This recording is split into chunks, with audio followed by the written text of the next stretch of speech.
Sir, ভালো আছেন? হ্যাঁ, ভালো ভালো। তারপরে বাকিরা সব কোথায়? ওই তো স্যার আসছে। আমি ছুটে ছুটে এলাম আর ওরা হেঁটে হেঁটে আসছে। আচ্ছা, বেশ বেশ। হোমওয়ার্ক করেছো তো? হ্যাঁ হ্যাঁ, গুড মর্নিং। চলো এবার বসো, কাজ শুরু করা যাক। স্যার বলছি, কি কাজ করাবেন আপনি? তোমরা এখানে এসেছো কি করতে? আমার ফোন দেখতে? আচ্ছা, বেশ বেশ। না, এবার কোশ্চেন ধরছি, তোমরা সবাই বলো। বলো তো, বি কেন সব সময় ঠান্ডা থাকে? স্যার আমি বলবো। হ্যাঁ, বল বল, দেখি কি বলিস।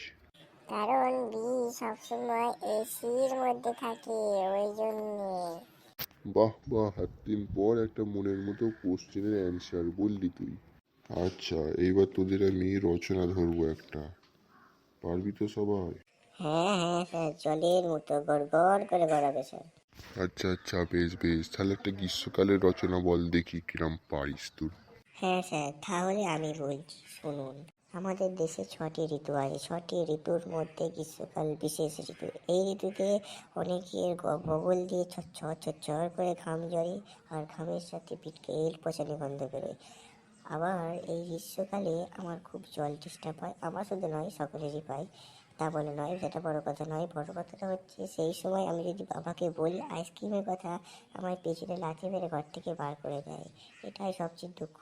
আর গ্রীষ্মকালে সবচেয়ে খারাপ জিনিস হচ্ছে, খুব রোদ পড়ে। রোদেতে আমি টিকতে পারি না, তাই জাঙ্গিয়া করে ঘর থেকে বেরোতে হয়। এটাই সবচেয়ে খারাপ বিষয়। আর স্যার, মনে করছেন একটু একটু পরে স্যার বলছি। শালা বোকাচোদা, এটা রচনা হলো? রচনার যাতে পড়ে এটা হবে। স্যার, তাহলে আপনি তো এতদিন ধরে আমাদের কাছে কোশ্চেন করছেন, এবার আজ আমি আপনাকে করি। আচ্ছা আচ্ছা, কর কর, কি তাড়াতাড়ি করবি। স্যার বলুন তো, ঘোড়ার ডিম আসলে হয় কি হয় না? ফালতু কোশ্চেন কেন করছিস তুই? ঘোড়ার ডিম কোনো হয় নাকি? এ বাবা স্যার, পারলেন না? আপনি জানেনই না, ঘোড়ার নিচে যে দুটো বিচি থাকে, বিচির ভেতরে ডিম থাকে, জানেনই না আপনি? বাপরে বাপরে, এখনকার ছেলেরা পড়ছে টপ করে, আর টপ করে সেটা পিকে টক টক করে যাচ্ছে। যা যা, সব বোকাচোদারা বাকি যা যা।